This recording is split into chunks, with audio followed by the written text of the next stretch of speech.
되심을 고백합니다. 찬양 드립니다. 밑에 은혜 우리 찬양 드리겠습니다.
내가 이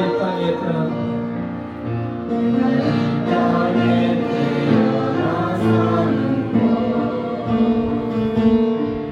어린아이 시절과 지금까지 숨을 쉬며 살며 꿈을 꾸는 삶 당연한 건 아니라 은혜였어. 내가 하나님의 자녀로 살며 오늘 찬양하고 예배하는 삶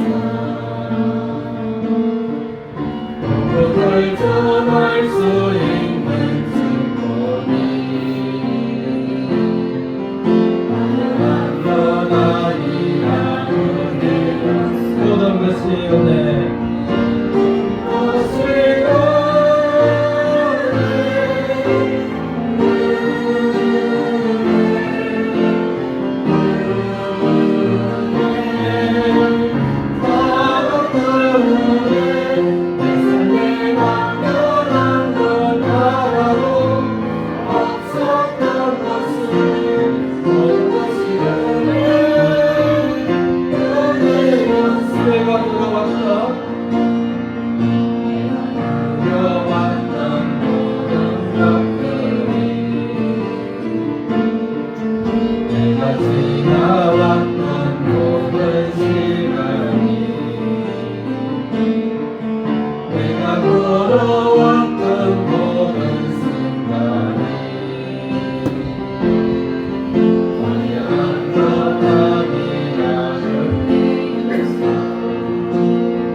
나의 시절과 지금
것이 은혜 모든 것이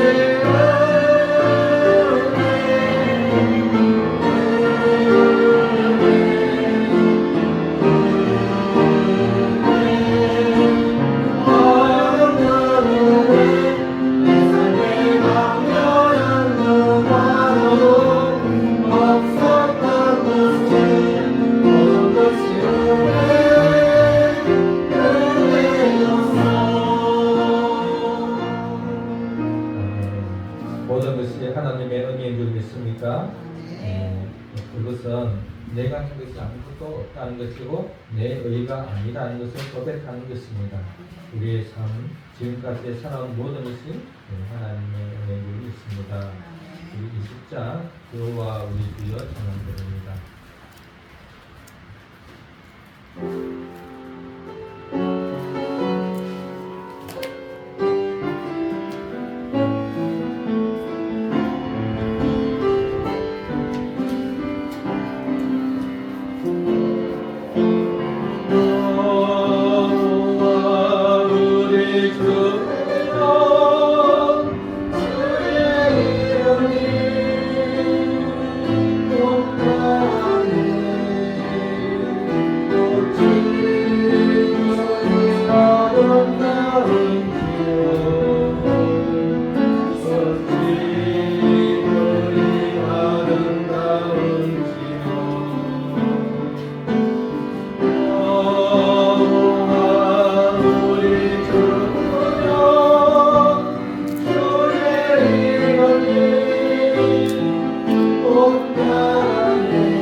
주의 손가락으로 채우시고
다시 한번 찬양합니다. 주 여호와 우리 주여 여호와 우리 주여 주의 이름이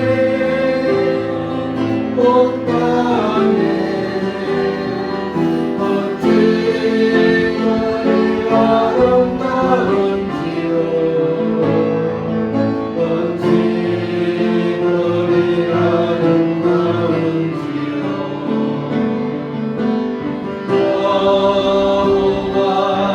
여호와 우리 주여 주의 이름이 온 땅에 어찌 그리 아름다운지요 어찌 그리 아름다운지요 주의 손가락으로 채우세요. 주의 손가락으로 채우시니 주의 하늘과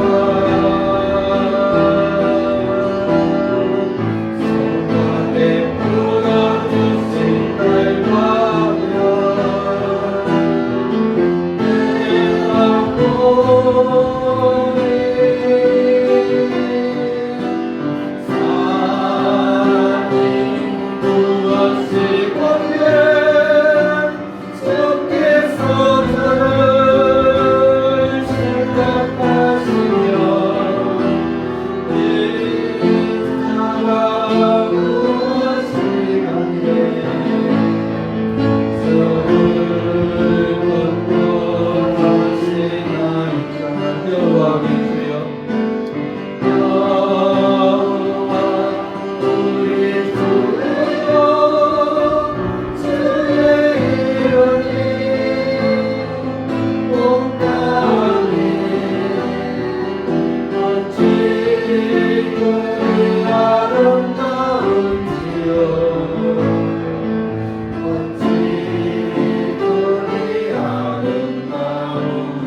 통해서 하나님의 그 광대하심을, 하나님의 영광을 보고 있으니까 그 하나님이 우리를 근거하시고 생각하시고 우리를 돌봐주십니다.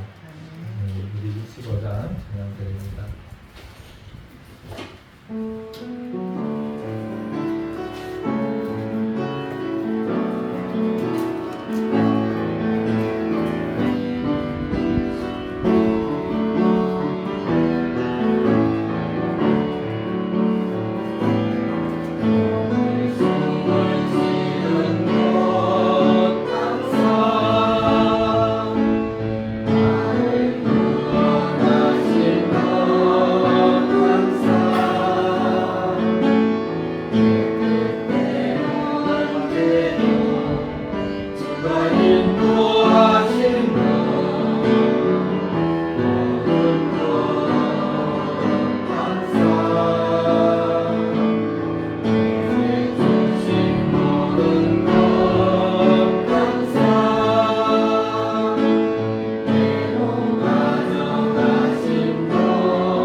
성축하라.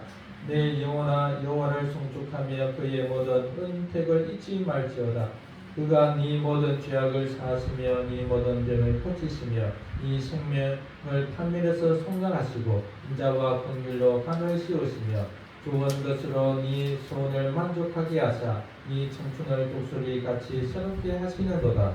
여호와께서 공의로운 일을 행하시며 억압당하는 모든 자를 위하여 심판하시는도다. 그의 행위를 모세에게 그의 행사를 이스라엘 자손에게 알리셨도다. 여호와는 긍휼이 많으시고 은혜로우시며 노하기를 더디하시고 인자하심이 풍부하시도다. 자주 경책하지 아니하시며 너를 영원히 품지 아니하시리로다. 우리의 죄를 따라 우리를 처벌하지는 아니하시며 우리의 죄악을 따라 우리에게 그대로 갚지는 아니하셨으니 이는 하늘이 땅에서 높음같이 그를 경외하는 자에게 그의 인자하심이 크심이로다. 여호와의 지으심을 받고 그가 다스리시는 모든 곳에 있는 너희여 여호와를 성축하라. 내 영혼아 여호와를 성축하라. 예수 그리스도를 믿는 우리들에게 부요함을 주시는 삼위일체 하나님께 모든 영광을 드립니다. 유대인들은 하나님께 일심이 있었으나 올바른 지식이 없어 하나님의 의를 몰랐습니다. 오히려 자기의 의를 세우려고 힘써 하나님의 의에 복종하지 아니하였습니다. 하나님의 의는 모든 믿는 자를 구원하시는 예수 그리스도이십니다. 예수님은 의를 이루기 위해 율법을 완전히 지켰습니다. 우리를 위하여 율법의 저주까지 받으셨습니다. 우리를 부유하게 하셨습니다. 이 모든 것에 감사와 찬양을 드립니다. 이 시간 성령님과 우리 주 예수 그리스도를 의지하여 예배를 드립니다. 저희들의 예배를 받아 주옵소서. 저희들에게 은혜를 베푸셔서 날마다 예수 그리스도를 주로 신하며 예수님을 죽은 자 가운데서 살리신 하나님 아버지를 중심으로 사랑하게 하소서. 추석 명절에 하나님께서 주신 안식을 누리며 하나님의 은혜를 나누게 하소서. 예수 그리스도 이름으로 기원하옵나이다. 아멘. 찬양드립니다. 찬송가 4장.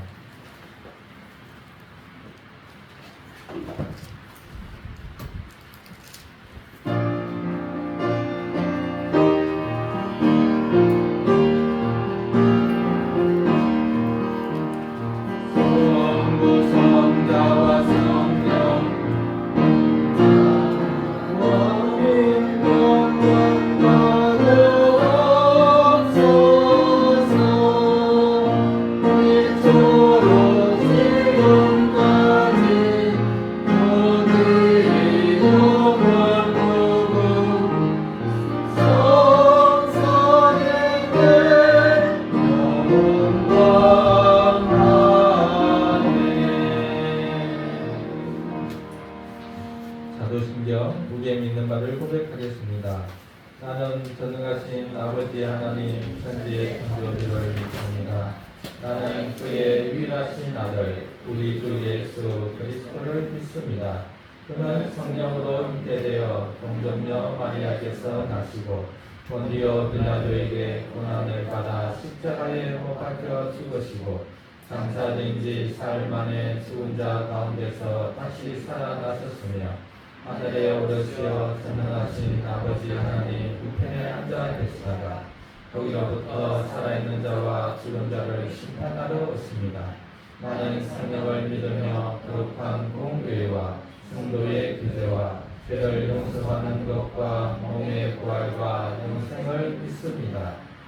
주기도문 주님께서 가르쳐 주신 공동체 기도문입니다.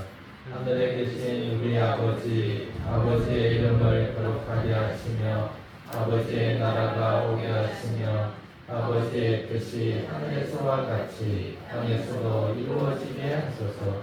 오늘 우리에게 일용할 양식을 주시고 우리가 우리에게 잘못한 사람을 용서하여 준 것 같이 우리 죄를 용서하여 주시고 우리를 시험에 빠지지 않게 하시고 악에서 도와소서. 나라와 권능과 영광이 영원히 아버지의 뜻입니다. 아멘. 일찍 신앙 고백. 하나님을 알아갑니다. 제2조 하나님을 아는 방편. 우리는 두 가지 방편으로 하나님을 안다. 첫째 한편은 우주의 창조, 보존과 다스리심을 통해서이다.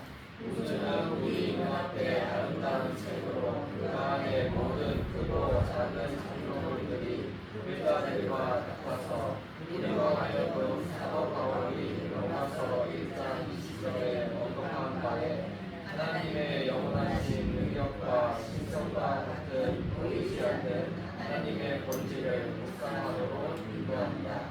이 모든 것들이 사람으로 확신하게 하는데 충분하여서 변명할 수 없게 한다. 둘째로 하나님은 그의 거룩한 말씀으로 더 분명하게 자기 자신을 우리에게 알게 하신다. 그것은 하나님의 영광을 위하여 우리의 구원을 위한 것이다. 우리 전체의 삶에 유익하다. 찬송가 591장 드립니다.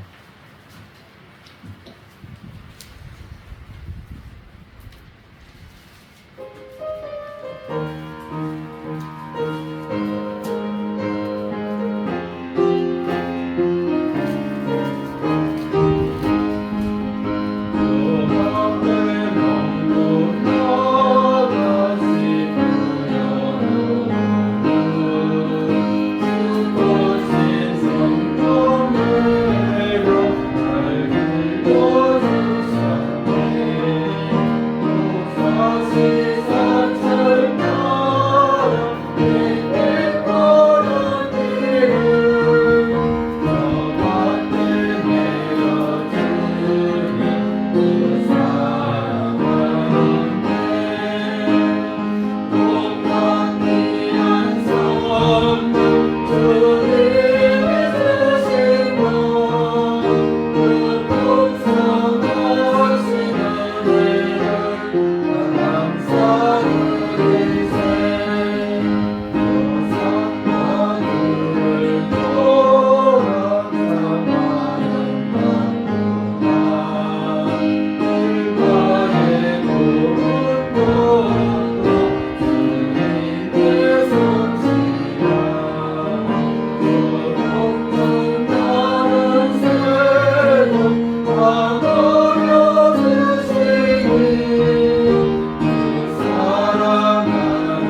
자를 의롭다.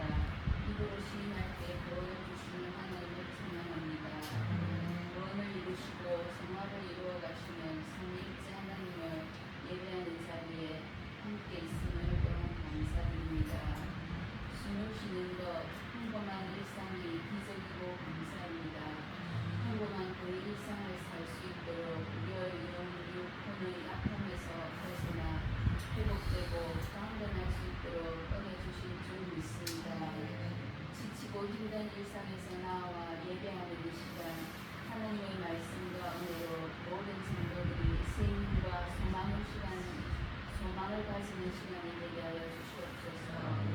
생명의 양식 말씀을 전하시는 목사님께 바르고 풍성한 말씀을 전할 수 있도록 지혜와 지식을 다하여 주옵시고 영육이 담론케 하여 주시옵소서.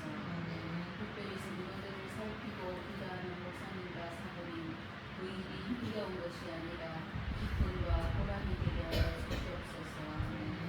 한가위 추석을 맞아 흩어졌던 가족들이 모이기 위해 오가는 길 안전하게 지켜주시고 함께할 때 사랑과 감사의 시간이 되게 하여 주시옵소서. 특별히 의료계의 문제가 속히 해결되어 치료받지 못해 어려움을 당할 일이 없도록 서로 지혜를 모으고 방안이 세워지게 하여 주시옵소서. 유난히 긴 여름 그이만큼 힘든 일이 많았던 우리 교회 성도들에게 가을이 찾아오듯 더 풍성하고 복된 날들이 예비되어 있을 줄 믿으며 감사드립니다. 우리의 주가 되시는 예수님 이름으로 기도드렸습니다. 네. 하나님의 말씀은 사도행전 4장 1절에서 12절입니다. 말씀을 줄였습니다. 오늘 여러분들의 마음이 좀 분주할 것 같아서 말씀을 좀 줄였습니다. 하나님을 의지하라, 사람을 의지하라. 하나님의 말을 들으라, 사람의 말을 들으라. 네. 짧게 하지만 잘 들어주시면 좋겠습니다. 4장 1절부터 12절까지입니다. 같이 합동합니다. 시작. 사도들이 백성에게 말하기를 사도들과 성전 맡은 자와 사두개인들이 예수 안에 죽은 자의 부활이 있다고 백성을 가르치고 전하고 시도하여 그를 잡음에 날이 이미 저물었으므로 그날까지 가두었으나 말씀을 들은 사람 중에 믿는 자가 많으니 남자의 수가 약 5천이나 되었더라. 이튿날 관리들과 장로들과 서기관들이 결전에 모였는데 대제사장 안나스와 야고보와 요한과 알렉산더와 유대사장의 문들이 다 참여하여 사도들을 가운데에 세우고 너희가 무슨 권세와 누구의 이름으로 이 일을 행하였느냐. 이에 베드로가 성령의 충만하여 이르되 백성의 관리들과 장로들아, 나를 용사에게 행한 착한 일에 대하여 이 사람이 어떻게 구원을 받았느냐고 오늘 우리에게 질문한다면 너희와 모든 이스라엘 백성들을 알라.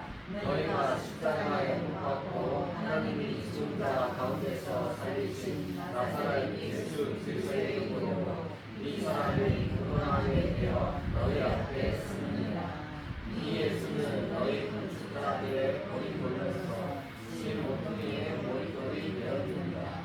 다른 이것은 구원을 받을 수 없나니 천하 사람 중에 구원을 받을 만한 다른 이름을 우리에게 주시니 없으리라. 아멘. 우리 12절까지 있는데 12절로 본문을 들으면서 많은 내용들이 좀 바뀌었습니다. 제목도 바뀌고 아침에 분주했습니다. 그래서 오늘 성령 충만하여 복음을 전하자 라는 제목으로 말씀을 전합니다. 예수님은 지상에서 자신의 사역을 다 이루시고 천상으로 가셨죠. 그래서 예수님은 지금도 살아계십니다. 아멘. 예수님이 지상에서 33년간 사셨고 그리고 지금 2000년이 지났는데도 지금도 살아계세요. 그럼 나이가 몇 살인가요? 예수님은 영원 전부터 영원 후까지 영원히 계시는 분이시죠. 인간의 몸으로 육신의 몸으로 33년간 사셨고 지금은 천상에 계십니다. 하나님 나라에 계시는 거죠. 하나님의 계시는 그곳에 계십니다. 그래서 예수님은 지금도 우리를 다스리고 계시죠. 이것을 우리는 천상 사역이다 이렇게 말합니다. 이 단어는 아마 처음 들어보셨을 거예요. 네. 그래서 예수님은 또 하신 일을 좀 나누면 지상 사역과 천상 사역으로 나누어집니다. 지상 사역에서는 예수님이 우리 죄인을 위하여 십자가에서 행불 대속적 죽음을 죽으시고 부활하심으로 사망의 근세를 깨뜨리고 구원을 이루어만 놓으셨죠. 이루어만 놓았습니다. 길을 열어만 놓으셨어요. 죄인이 하나님 앞에 갈 수 있는 그 길을 열어 놓으시고 이제 천상에 올라가셔서 그 길을 우리 인간에게 직접 걸어갈 수 있도록 그 사역을 하십니다. 그것을 성령을 보내서 하시는 우리 예수님의 사역이죠. 그렇게 본다면 제가 천상 사역이라는 말은 안 했지만 결국 그 내용은 이미 충분히 여러분들이 알고 계시는 거죠. 예수님은 천상에서 몸이 천상에 계시죠. 그 예수님이 성령을 보내셔서 지금 성령으로 사역하고 계시는 거죠. 그래서 교회 시대는 천상 사역, 하나님의 보좌 우편에서 예수님이 그 왕권을 가지고 성령으로 우리를 다스리는 시대를 말합니다. 그 예수님은 성령으로 다스리는데 성령으로 어떻게 다스릴까요? 먼저 성령으로 말씀을 기록하게 했었어요. 그래서 성령과 말씀은 같이 움직인다. 즉 말씀이 선포되어질 때 성령이 역사한다 이렇게 말할 수 있는 것은 성령께서 말씀을 기록하셨기 때문이에요. 성령께서 특히 사도들을 통해서 말씀을 기록하게 하셨죠. 그리고 그 말씀을 순종하게 하는 것, 또 성령의 역사고, 말씀을 기록하게 하는 것도 성령의 역사고, 그래서 그 말씀을 통해서 복음이 전파되고 교회가 세워지게 하는 것도 성령의 역사죠. 근데 이 성령은 누구의 말을 듣는 거죠? 예수님의 말을 듣는 거죠. 예수님의 천상에서 하나님 보좌 우편에서 성령을 통해서 결국 우리를 다스리고 인도하시는 거죠. 그것을 잘 보여주었던 것이 사도행전 3장 내용이었습니다. 3장에서 사도들이 예수 그리스도의 능력으로 죽었다가 살아난 예수님의 이름으로 안전병이를 걷게 했다. 그럴 때 사람들이 이렇게 말했죠. 왜? 어떻게 걷게 되었느냐? 사도들은 베드로와 요한이 왜 우리를 주목하느냐? 내가 능력이 있어서 한 것이 아니라 죽었다가 부활하신 예수님이 하신 일이다. 그렇게 말할 때 그 예수님은 어디에 계세요? 천상에 계시잖아요. 그럼 그 예수님은 삼위격 되시는 성령으로 오셔서 예수님이 그 사역을 사도를 통해서 하고 계신 거죠. 그 사도를 통해서 복음이 전파되고 또 표적을 통해서 표적을 일으키는 것은 그 한 영혼을 살리기 위함도 있지만 그것을 통해서 어떻게 해서든지 복음을 전하기 위한 방편으로 지금 사용하고 있는 거죠. 그래서 지금 4장에 그 일로 인하여 이제 옥에 갇히게 되고 공회에서 다시 한번 예수님을 증거하는 놀라운 일이 있죠. 그 가운데 성령의 역사심이 또 있는 거죠. 그래서 성령 충만함으로 베드로와 요한이 공회 앞에서 담대히 복음을 전했다는 거예요. 우리는 공회 그러면 그냥 감이 안 오지만 그 당시에 산헤드린 공회하면 71명의 지도자들이 대제사장의 의장이 되어서 재판을 하거든요. 그 과정 속에 그 얼마나 그 의미가 있고 그 환경 자체가 정말 근엄하고 위압감이 있겠어요. 거기에 베드로와 요한이 담대히 복음을 전할 수 있었던 것은 성령의 충만함이 있었기 때문이다. 이라는 것들을 알 수 있습니다. 오늘 이 본문을 한번 살펴보겠습니다. 오늘 말씀을 통해서 우리는 정말 성령 충만을 가져야 되겠다 이런 생각을 가지고 이번 추석 연휴에 복음을 전할 수 있기를 바랍니다. 네, 우리 본문 1절부터 살펴보면 사도들이 백성에게 말할 때에 제사장과 성전 맡은 자 사두개인들이 막 몰려왔습니다. 당연히 그렇겠죠. 성전 안에서 지금 많은 사람들이 모여 있는데 막 웅성거리고 막 그렇잖아요. 이럴 때 성전을 담당했던 제사장 그리고 성전을 맡은 자는 성전 경비대장을 말합니다. 성전을 지키고 치안을 유지하는 그런 경비대장, 또 사두개인들. 사두개인들은 사독의 부속들이죠. 그래서 제사장 가문들입니다. 이들이 막 몰려왔어요. 그럴 때 지금 누군가가 막 가르치고 있는 거예요. 물론 우리는 알고 있죠. 그 누군가가 베드로와 요한이라는 것을 알게 됩니다. 베드로와 요한이 가르치는데 보니까 무엇을 가르칩니까? 죽은 자의 부활을 가르치는 거죠. 누구를 통해서? 예수 안에 죽은 자의 부활이 있다고 백성들을 가르치고 있습니다. 예수님도 부활했고 예수님처럼 모든 사람도 부활한다. 이것을 가르치고 있는 거예요. 즉 신자나 불신자나 다 부활한다. 그것을 우리는 알고 있죠. 신자는 어떻게 부활합니까? 영생으로 부활하고 불신자는 심판의 부활로 나아온다. 이렇게 말합니다. 그런데 이 사두개인들 또 이 제사장들은 이 부활을 믿지 않는 자들이에요. 그러다 보니까는 이것을 이제 싫어하죠.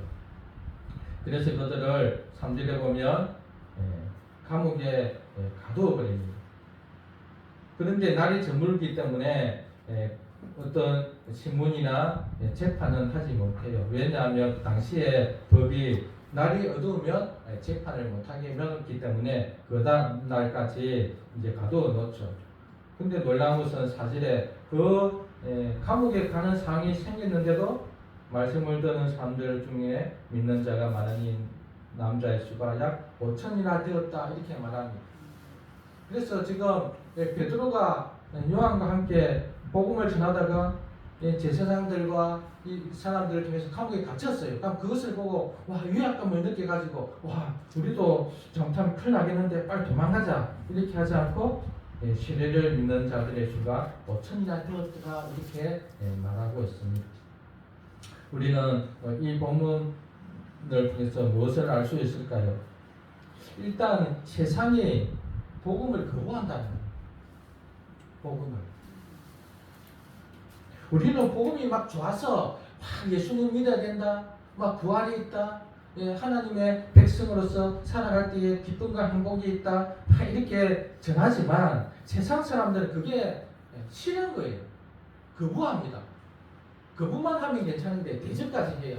그래서 막 핍박도 일어납니다. 왜 그럴까요? 일단 합리적으로 안 맞다는 거예요. 이치에 안 맞다는 거예요. 그들이 생각하는 합리의 이치는 어디에서 맞을까요? 과학적 사고에서 온 거죠. 과학적 사고를 가지고 있다 보니까 근데 이제 과학적 사고를 가지고 있는 것은 괜찮은데 그들이 과학적 사고를 잘못 이해하고 있는 거죠. 원래 과학이라는 것은 원인과 결과를 실험을 통해서 밝혀내는 거죠. 그래서 실험의 대상이 있어야 됩니다. 실험할 수 있는 그런 능력자가 그 실험의 대상을 통해서 얻어진 그 결과물을 이제 이야기할 때 이것은 어떤 원인을 통해서 이렇게 결과가 주어졌다 이렇게 해서 받아들일 때 그래 이것은 합당하다 이렇게 되는 거죠.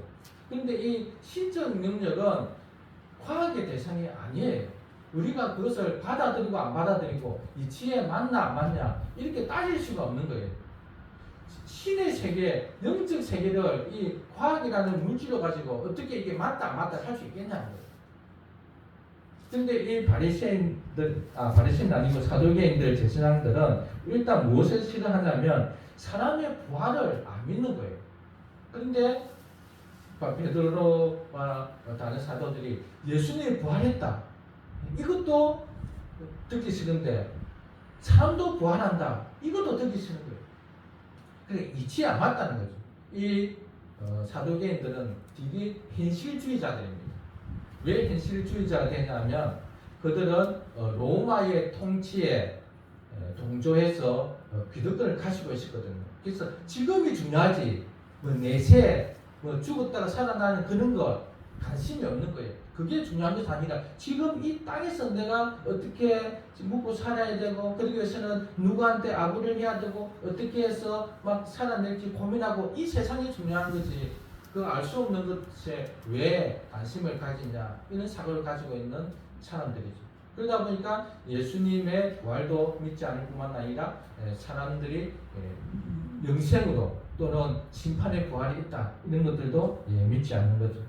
세상 사람들도 마찬가지입니다. 일단 자기의 생각에 안 맞다 싶으면 거부하고 또 하나 유별난 걸 싫어합니다. 특히 우리나라 사람들은 대중성이 있고 평화를 사랑하기 때문에 우리나라는 전쟁이 많았기 때문에 평화가 참 중요해요. 다른 말로 인간 관계가 중요합니다. 이것이 이제 서양의 그 종교와 차이점인데요. 서양 사람들은 관계보다도 자기의 신념, 종교가 중요해요. 그래서 그 종교의 때문에 관계를 다 깨버리잖아요. 근데 우리나라는 관계를 더 중요시 여겨요. 그러다 보니까 불교, 기독교, 천주교가 다 공존할 수 있는 거예요. 왜? 관계가 더 중요하니까. 그런데 다른 나라들은 그 종교가 더 중요합니다. 우리나라는 관계, 평화 이런 걸 중요하다 보니까 좀 유별스러운 거는 싫어하는 거예요. 왜 꼭 기독교는 너희만 구원이 있다 하느냐? 너희만 꼭 외출만 때문에 교회 가려고 하느냐? 유별스럽다는 거예요. 그래서 세상은 기독교를 싫어하고 복음 전하는 것을 거부합니다. 우리는 그런 경험들을 많이 하셨을 거예요. 꼭 당직, 저도 주일날 당직 싫어하는 것 때문에 회사를 간뒀거든요. 잘 다니는데 이제 다음 달부터 이제 당직 싫어하는 거예요. 그때는 뭐 이제 저도 뭐 아니면 더 이래가지고 주일날 어떻게 당직을 섰냐 이래서 이제 직장을 간두고 고생을 진탕했어요. 고생을 진탕했죠. 세상은 직장이 더 중요하다는 거죠. 그래서 직장을 가는데 너 종교 그 배려해주지 않겠다 이렇게 하는 것이 세상의 논리잖아요. 이 세상과 우리 기독교의 사상은 충돌됩니다. 그래서 대적할 수밖에 없죠. 우리는 충돌될 때 우리는 싸우지 않죠. 우리는 그냥 당합니다. 당하는 것을 보면 그들은 또 재밌는 거예요. 그래서 더 또 모욕감을 주고 또 자기들끼리 수군거리기도 하고 이렇게 하는 거죠. 세상은 분명히 우리를 미워할 뿐만 아니라 거부하고 대적하고 환경도 그래요. 우리가 예수님 한번 잘 믿어보려고 막 이렇게 결심을 하는데 그 다음날 일이 탁 터지잖아요. 그러면 하나님 한번 잘 믿어보려고 하는데 왜 이런 일이 생기냐고 또 하나님께 우리는 불평할 수도 있죠. 그러나 하나님은 어떨 때는 개입하시고 어떨 때는 개입하지 않으시죠. 근본적으로 세상이 악하다는 것을 우리는 기억해야 됩니다. 우리가 예수님을 잘 믿도록 세상이 도와주지 않는다는 거예요. 이 세상 배후에는 마귀가 있기 때문입니다. 마귀가 지금까지 자기 말을 너무나 잘 들어왔는데 잘 새겨왔는데 이제 하나님을 믿겠다 하면서 하나님 중심으로 주일날 예배를 드리고 또 미워하지 말고 사랑해라 그러고 희생해라 그러고 막 서로 싸우지 말라 그러고 시기하고 질투하고 이런 거 보니까 너무 재밌어. 막 찢고 뽑고 하는 거 보니까 너무 좋았는데 찢고 뽑고 하려고 하다가 에이 내가 참지 뭐 이렇게 안 싸우는 거다.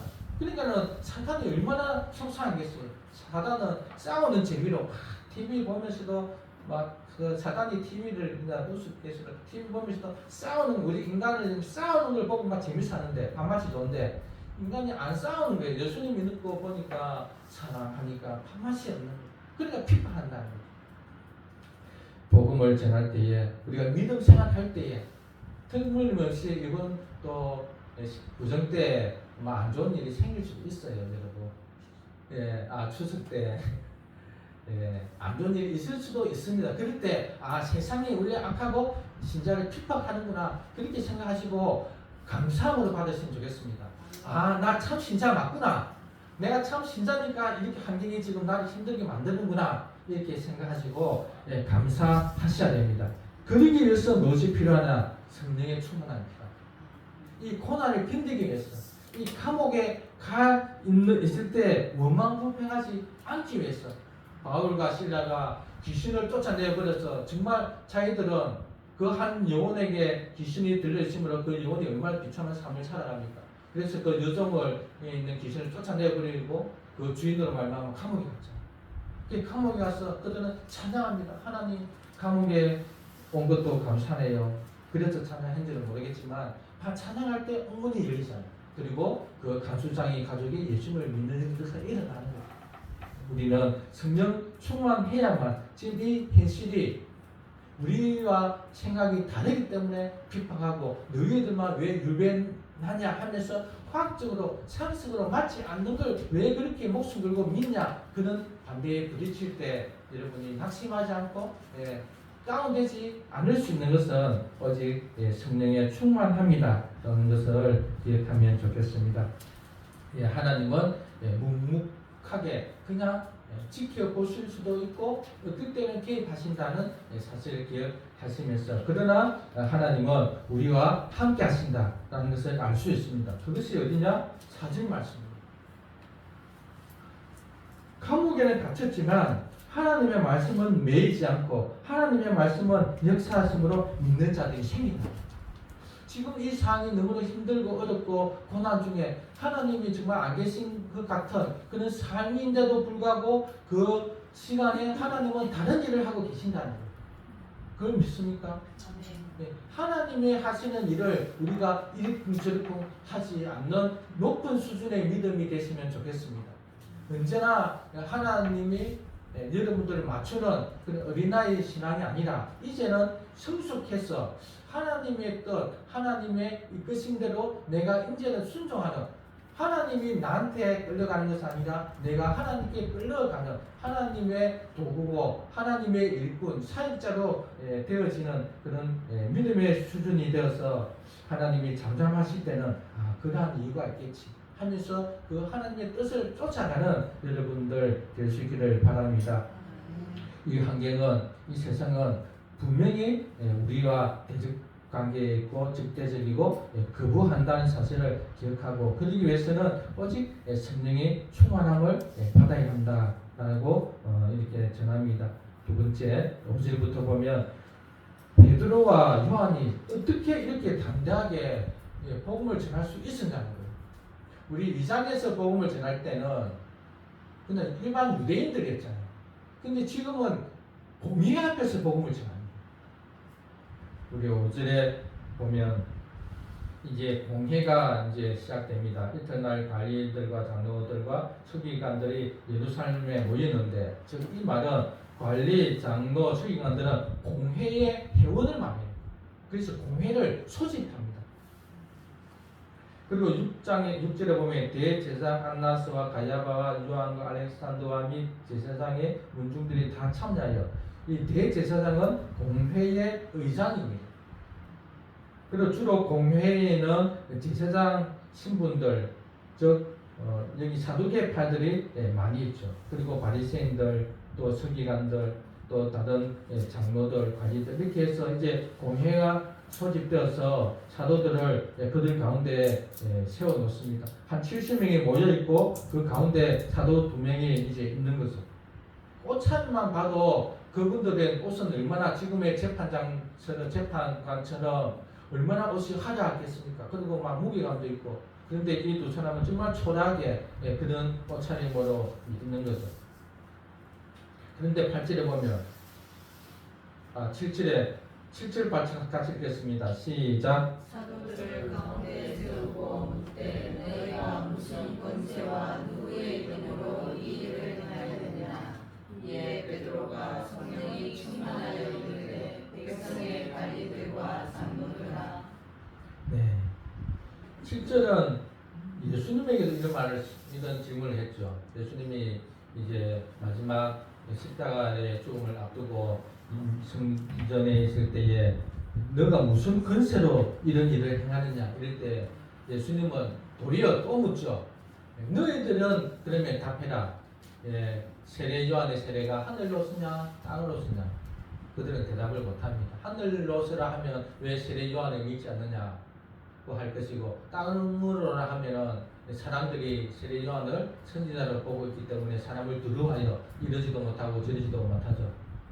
그런데 여기서는 사도들은 담대히 성령에 충만하여 백성과 장로들, 관리들에게 말합니다. 그래서 9절, 10절에 보면 만일 병자에게 행한 착한 일에 대하여 이 사람이 어떻게 구원을 받았느냐고 오늘 우리에게 질문한다면 너희와 모든 이스라엘 백성들은 알라. 너희가 십자가에 못 박고 하나님이 죽은 자 가운데서 살리신 나사렛 예수 그리스도의 이름으로 이 사람이 건강하게 되어 너희 앞에 섰느니라.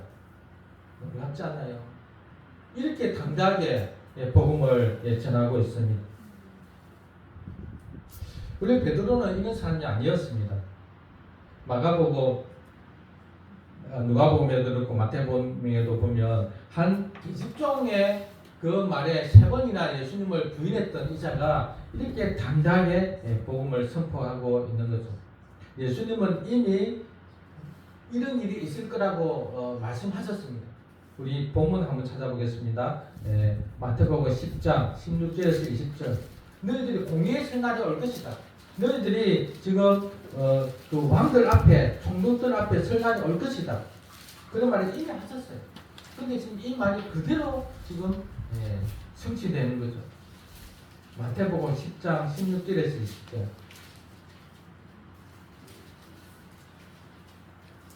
찾으셨나요? 마태복음 10장 16절에서 20절. 우리 같이 한번 읽겠습니다. 시작. 내가 너희를 보내니 양을 우리 가운데로 보낸과 같도다. 그러므로 너희는 뱀같이 지혜롭고 비둘기같이 순결하라. 사람들을 성하라. 그들이 너희를 공회에 넘겨주겠고 그들의 회당에서 채찍질하리라. 또 너희가 나로 말미암아 장로들과 임금들 앞에 끌려가니 이는 그들과 현장들에게 증거가 되게 하려 하시니라. 너희를 넘겨줄 때에 어떻게 또는 무엇을 말할까 염려하지 말라. 그때 너희에게 할 말을 주시리니 말하는 이는 너희가 아니라 너희 속에서 말씀하시니 곧 너희 아버지의 성령이시라. 아멘. 예수님은 이미 생전에 제자들에게 너희들 나중에 이런 일이 있을 것이다 이렇게 말하면서 공회에 넘겨질 때에 그들이 막 채찍질하고 막 그렇게 할 때에 두려워하지 마라. 성령이 너희들과 함께 할 것이다. 그래서 너희들이 담대히 말할 수 있다. 이렇게 말하면서 예수님이 승천하실 때 예루살렘을 떠나지 말라 이렇게 하십니다. 그리고 성령을 기다려라. 성령을 받으면 예루살렘과 유다와 사마리아와 땅까지 이르러 네 증인이 되리라 이렇게 말씀하신 대로 이들은 공회에 끌려갔고 또 성령으로 말미암아 담대히 하나님의 말씀을 선포하는 그러한 자가 되었습니다.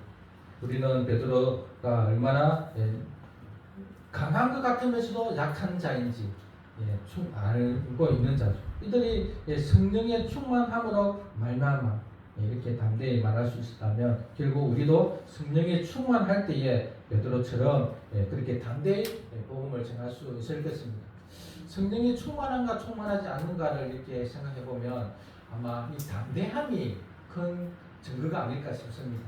말을 잘하고 못하고 이런 것 떠나서 담대해지는 마음은 정말 성령이 충만할 때예요. 그때는 막 어디서 힘이 생기는지 두려워하지 않고 막 이야기하거든요. 뭐 남편도 마찬가지고 뭐 사장님한테도 그렇고 막 이렇게 하는데 어느 순간 어떨 때는 막 위축돼가지고 말도 못하고 그러잖아요.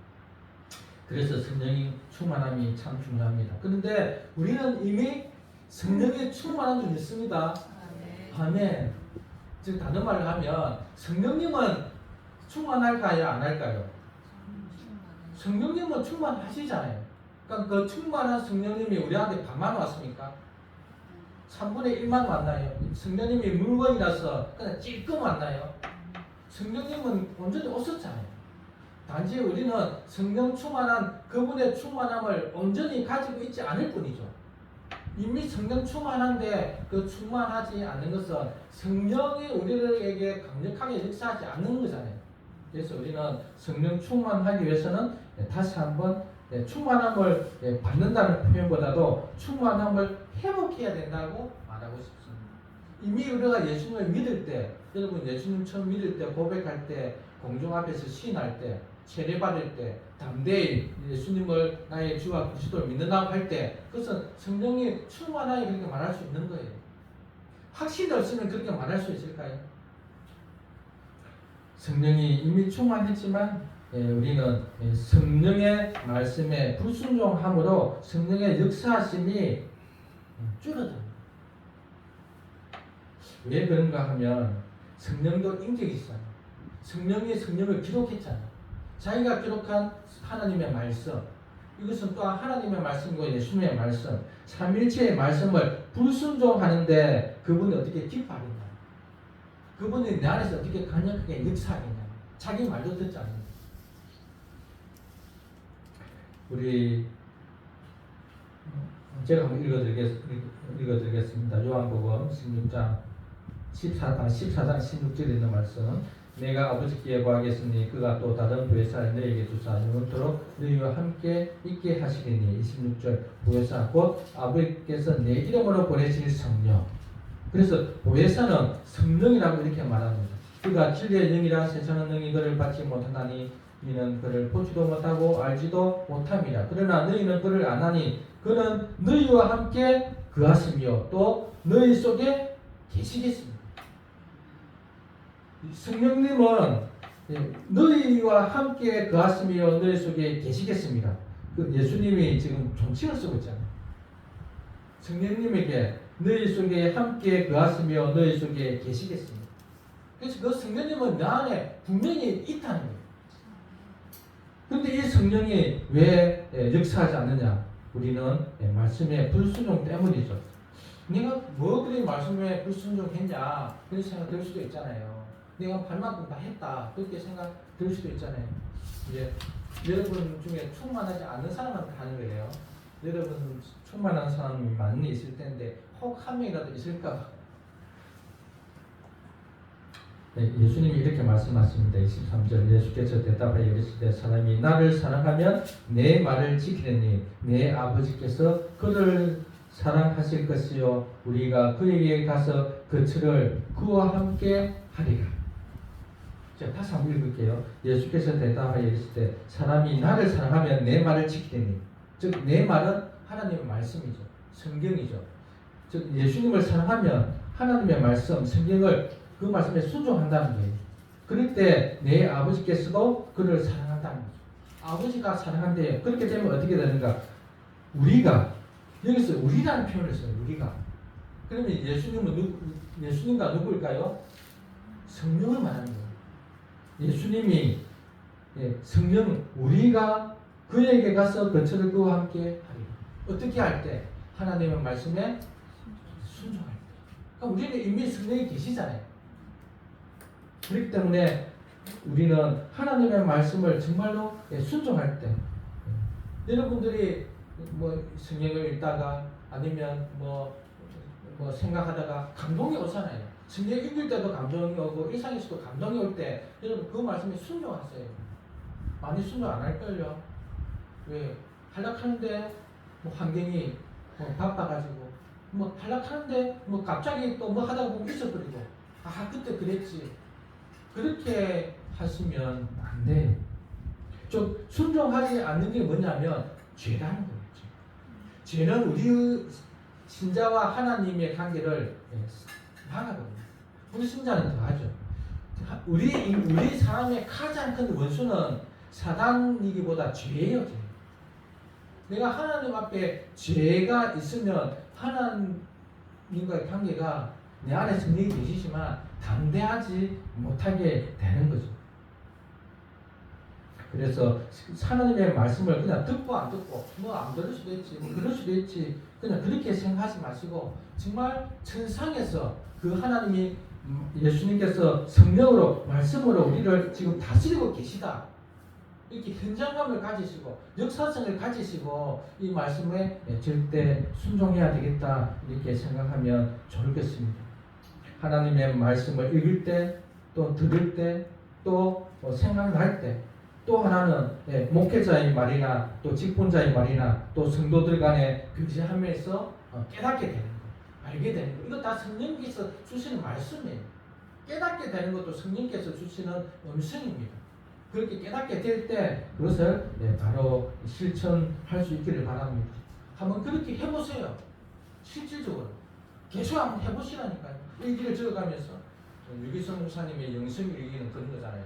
하루의 일과를 이제 하나님과 관계된 측면에서 일기를 써 나가거든요.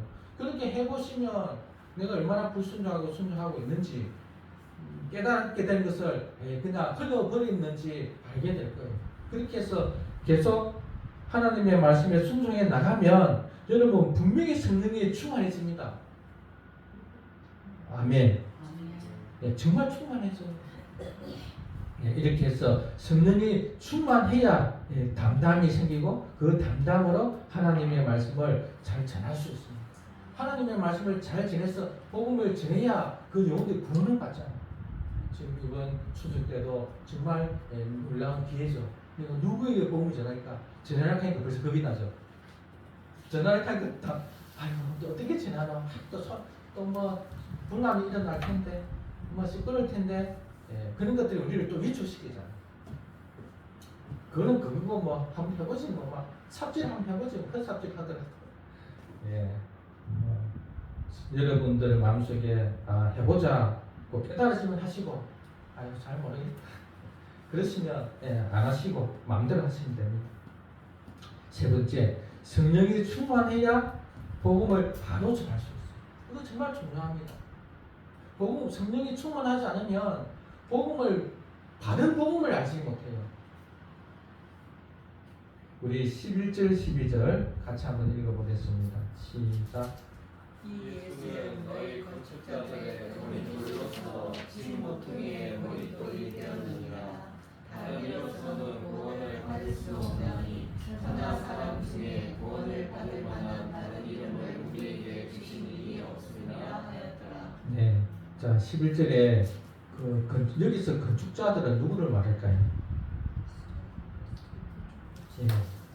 건축자들은 대제사장, 사도계인들, 바리새인들 이 사람들이 이스라엘 건축자예요. 이들이 원래는 이 유대인들, 이스라엘 백성들을 세워 나가야 하는데 이들이 지금 건축자가 우리나라하고 집 짓는 구조가 약간 틀리죠. 거기의 집은 다 돌집입니다. 그래서 돌집에서 제일 중요한 것은 모퉁이의 머릿돌이죠. 머릿돌 이것이 제일 중요합니다. 그러면 건축자는 딱 보면 이것은 머릿돌로 써야 될지, 즉 기초석으로 써야 될지 안 써야 될지 조금만 따져보면 정말로 기초석으로 쓰는 게 너무나 좋겠다 딱 알잖아요. 그게 진짜 건축자라면. 근데 이 제사장들, 바리새인들, 사두개인들 이들이 건축자라는 거예요. 이스라엘 집을 세우는 이스라엘 민족을 하나님 앞으로 이끌어갈 그러한 건축자인데도 불구하고 머릿돌을 버렸다는 거예요. 왜? 성령이 안 계십니까?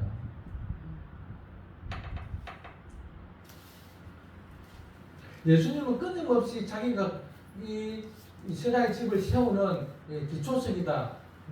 정말 모퉁이의 머릿돌이다. 그렇게 생전에 표적을 통해서 모세보다 더 위대한 표적을 그렇게 일으켰잖아요. 그리고 세례 요한은 표적은 안 일으켰습니다. 기적을 일으킨 적은 없어요.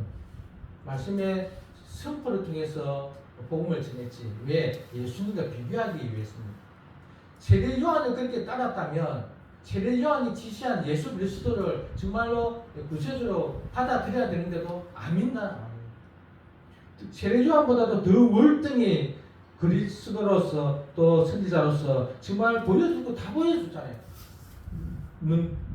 눈봉사도 눈뜨겠지, 기물도 듣겠지, 안전뱅이도 낫겠지, 죽은 자도 살리지, 문둥뱅이도 살리지, 중풍병자도 살리지. 더 이상 예수님 뭘 보여줄 수 있겠어요? 바람도 잠잠케 하지. 하늘에서, 하늘이 아니구나. 보리떡 5개와 물고기 5병이요. 5병. 보리떡 5개와 물고기 2마리로 몇천 명을 살리고 하나님으로서 보여줄 거 다 보여주잖아요. 그런데도 왜 안 믿느냐? 성령이 안 계시기 때문에. 다른 말로 성령에 충만하지 않으면 복음을 바로 알 수가 없습니다. 복음을 전하는 사람들, 예수님 믿으면 잘 된다 카드. 우리 카드라 많이 알잖아요. 카드라 이제 무속신앙, 우리나라는 무속신앙의 그런 신앙이 있으니까 무속신앙은 펜시의 중심이잖아요. 우리 자식 잘 되고 부귀 영화 누리고 특히 그 좋은 직장 들어가고 다 그게 무속신앙이잖아요. 그 똑같이 그냥 무속신앙에 예수님만 옮겨놓은 거예요. 아, 예수님 믿으면 우리 자녀 잘 되고 형통하고 뭐 안 아프고 뭐 뭐든 잘 되고 똑같잖아요. 이게 복음이 아니라는 거예요. 성령이 충만한데 이런 복음을 전하겠어요. 성령이 충만하면 예수님이 누군지 분명히 알죠. 베드로처럼 주는 그리스도시요 살아계신 하나님의 아들이다.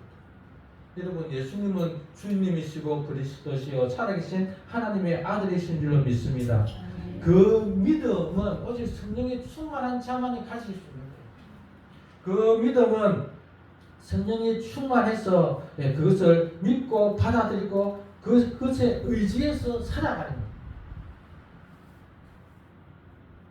하나님은 분명히 다른 이로서는 구원을 받을 수 없고 천하 사람 중에서 구원받을 만한 이름은 오직 예수님뿐이다. 이렇게 말씀을 하시죠. 구원을 주신 것은 하나님이 구원을 주신 것은 누구에게도 아니다. 오직 예수 그리스도다. 그래서 예수님도 나는 길이요 생명이다. 나는 부활이다. 이렇게 하시면서 예수님이 누구신가를 분명히 말했는데 이것을 아는 지식은 성령이 충만할 때 가능하다.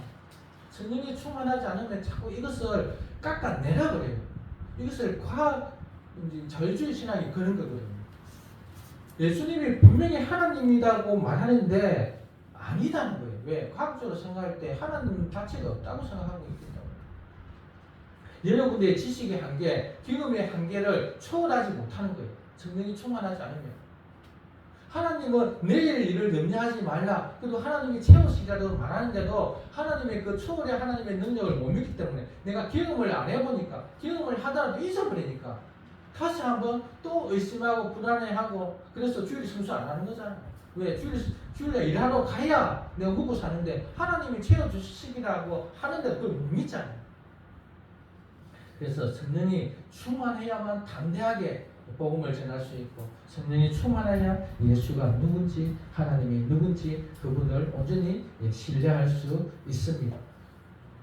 우리는 성령을 충만을 받아야 되는데 성령 충만에 회복해야 되는데 회복하는 것은 다른 게 없다는 거예요. 성경은 아무리 뒤집어도 말씀 순종밖에 없어요. 말씀 순종밖에. 근데 우리 다 알고 있잖아요. 제가 뭐 모르는 거 가르치는 거 아니죠. 다 알고 있죠. 다시 정말 성령이 충만해야만 담대히 복음을 전하여 이 세상에서 정말 하나님 기뻐하는 교회적 존재로 교회를 세우면서 살아갈 수 있을 뿐만 아니라 죽어있는 영혼을 살리는 거예요. 우리 명절날 가족들 만나면 얼마나 반갑고 좋아요. 기쁘지만 또 약간 마음구석에 씁쓸함도 있잖아요. 그죠? 예수님 믿으면 좋을 건데. 그럴 때 말씀에 선포를 하셔서 예수님을 믿어야 됩니다.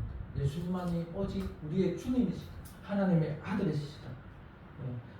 그렇게만 다 말하고 끝! 우리 더 이상 이야기하지 말자. 또 막 그 때문에 시비 붙을 수도 있으니까 딱 선포해버리고 우리 이제 밥 먹자. 이렇게 안 되든지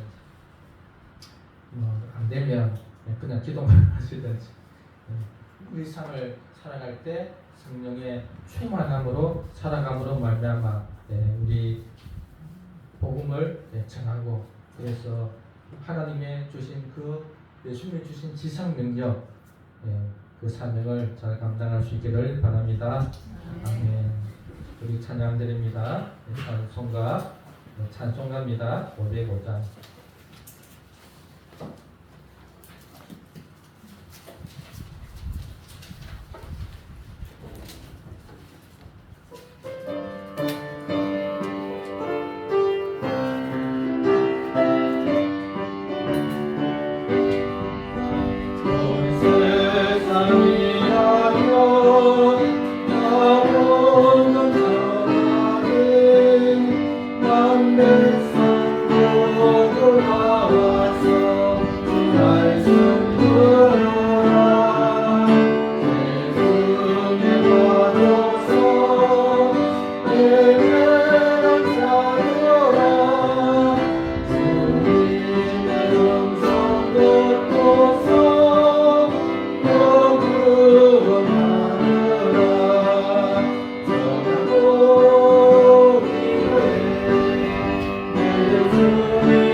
예수님은 지상 사역을 마무리하시고 지금 천상 사역을 하고 계십니다. 성령을 보내셔서 우리 교회를 다스리십니다. 성령으로 말씀을 기록하게 하시고 그 말씀에 순종하게 하십니다. 교회를 세우고 복음을 전하게 하십니다. 그럴 때 대적자들이 있습니다. 복음을 거부하는 자들이 있기에 우리는 성령의 충만함이 있어야 합니다. 성령 충만함은 이미 우리에게 있습니다. 하나님 이 시간에 회복하게 하옵소서. 예수님을 사랑하고 주의 말씀을 또 절대적으로 순종할 수 있는 저희들 되게 하옵소서. 말씀이 깨달아질 때, 알게 될 때에, 또 듣게 하게 될 때, 또 결심할 때에 하나님 거부하지 않고 또 지체하지 않고 그때 감동이 될 때마다 순종하는 저희들 되게 하옵소서. 우리 주여 한번 부르고 기도합니다. 주여 하나님 아버지 감사합니다. 우리 예수님은 지상에서도 사역하셨고 또 세상에서 하나님 나라 보좌 우편에서 성령으로 우리를 다스리십니다. 말씀을 통해서 우리를 다스리실 때에 하나님 우리가 그 말씀으로 살아가고 있을 때에 복음을 전하려고 할 때에 대적자들이 있으니 하나님 이 세상에 우리를 받아주지 않습니다. 다시 한번 성령의 충만함을 생각하여 주옵소서. 성령의 충만을 회복하게 하여 주옵소서. 그래서 오직 주의 말씀을 순종할 때에 주님 다시 성령으로 회복하게 하시며 주님과의 맡긴 다음에 회개함으로 회복되게 하여 주시고 하나님과의 관계가 하나님을 회복되어서 나는 기뻐하며 즐거워하는 가운데 성령의 충만함으로 이 세상에 담대히 복음을 전하게 하여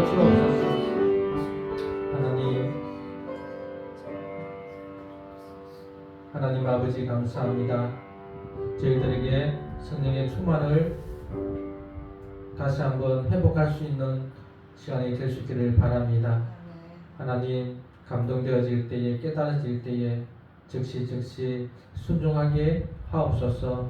하나님, 지체하지 않게 하여 주시며 또 무시하지 않게 하여 주시며 또 그 할 수 있겠나 그렇게 생각하는 것이 아니라 하나님이 가라 하면 가고 서라 하면 서고 하라 하면 하고 어떤 상황 속에서도 말씀에 순종함으로 성령이 기뻐하여 우리 속에서 성령의 충만함으로 담대히 이 세상에서 살아가게 하여 주옵소서. 하나님, 우리가 주님 앞에 순종하지 못한 것 있다면 이 시간에 회개하였습니다. 깨닫게 하였으니 또 삶 중에서 회개하게 하여 주셔서 하나님과의 관계가 더 깊어지게 하여 주시고 성령이 우리를 쓰시기에 정말 부족함 없는 그러한 마음이 되게 하시고 그러한 삶이 되게 하여 주옵소서. 하나님, 또 명절입니다. 이 즐거운 날 우리 가족들 만나서 기뻐하게 하시고 즐거워하게 하시고 또 그들을 위해서 기도하며 복음 전하게 하옵소서. 감사하며 예수님 이름으로 기도합니다. 아멘. 네, 서로 인사하겠습니다. 예배 드려 오신 분들 주님의 이름으로 환영합니다. 네, 반갑습니다. 네, 우리 창구인님 오셨죠? 네, 반갑습니다. 우리 면담에 저번 주에 많아가지고 섭섭하더라고요. 네, 이렇게 또 같이 예배 드리게 돼서 감사합니다. 오늘은 오후 예배는 없습니다. 말씀 나눔은 그룹 성경 공부할 때 짧게 나눔하고 공부하면 좋겠습니다. 성경 공부는 하고 가시면 좋겠습니다. 바쁘다고 빠지지 마시고 신교실 화장실 공사를 잘 마쳤습니다.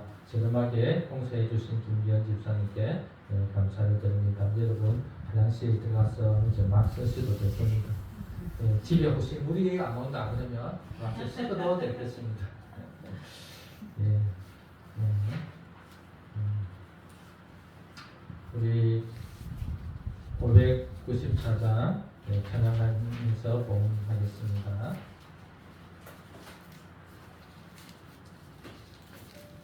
아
성경금, 건축원금, 11조원금, 주정금 그렇습니다.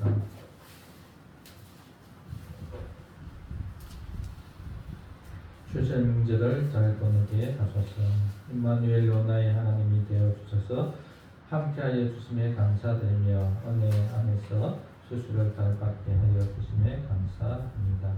온 가정 한자리에 모여 풍요로운 추석 명절 행복한 시간 주심에 감사드립니다. 사랑하는 하나님 아버지 은혜에 감사합니다. 횃불 우리 성도님들 추석 명절을 건강한 모습으로 즐겁게 잘 보낼 수 있게 도와주옵소서. 명절 동안 교회 가족들이 모두 건강하게 하시고 주의 은혜로 행복한 시간을 보내게 하소서. 네. 우리 기도하기 전에 우리 돌이 있습니다. 김예서, 김주헌 이 돌 축하금을 우리 교회에서 드립니다. 우리 심혜순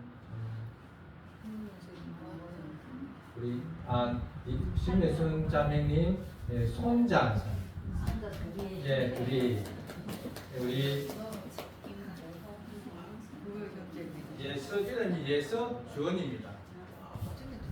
네.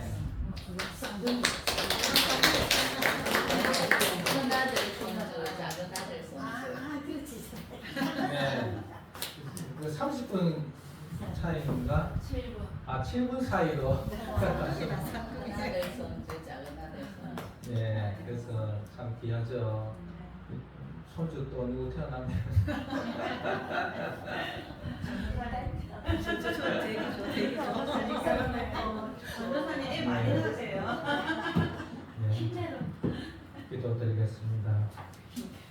하나님 아버지 감사합니다. 저희들에게 추석명절을 주시는 은혜 너무나 감사합니다. 오곡 백가가 다 하나님께서 주신 것인 줄 믿습니다. 뿐만 아니라 우리가 이렇게 살아가는 것, 또 자녀들이 있는 것, 부모가 계신 것, 모든 것이 다 하나님의 은혜입니다. 또한 가장 큰 은혜는 이 많은 사람들 중에 우리를 불러 주님의 자녀 백성되게 하신 것입니다. 주님, 우리에게는 아무 의의가 없고 우리에게는 아무런 거룩함이 없지만 예수님의 그 은혜로 예수님의 행벌대속적 죽음으로 말미암아 우리를 주님의 자녀 삼아주신 은혜 너무나 감사합니다. 하나님, 이것에 감사하여 또 예배를 드리며 이렇게 귀한 헌금을 올려드렸습니다. 주전금, 건축원금, 11조원금, 또 성경금 이렇게 올려드렸습니다. 주님, 이 헌금들을 받아 주옵소서. 또 하나님, 많은 감사로 하나님께 올려드립니다. 우리 성도들의 삶을 축원하여 주시고 이 땅에서도 하나님의 크신 은혜로 복을 받게 하시고 또 사명을 잘 감당케 하여 주옵소서. 이번 명절에도 오고 가는 길 사고나지 않게 하시고 불미스러운 일이 생기지 않게 하시고 주님의 날개 안에서 편히 쉬며 서로 즐겁게 담소를 나누며 음식을 맛있게 먹으며 누리는 귀한 시간 되게 하여 주옵소서. 감사하며 예수님 이름으로 기도드립니다. 자, 일어나서 57장 찬양 드리고 또 예배를 마칩니다.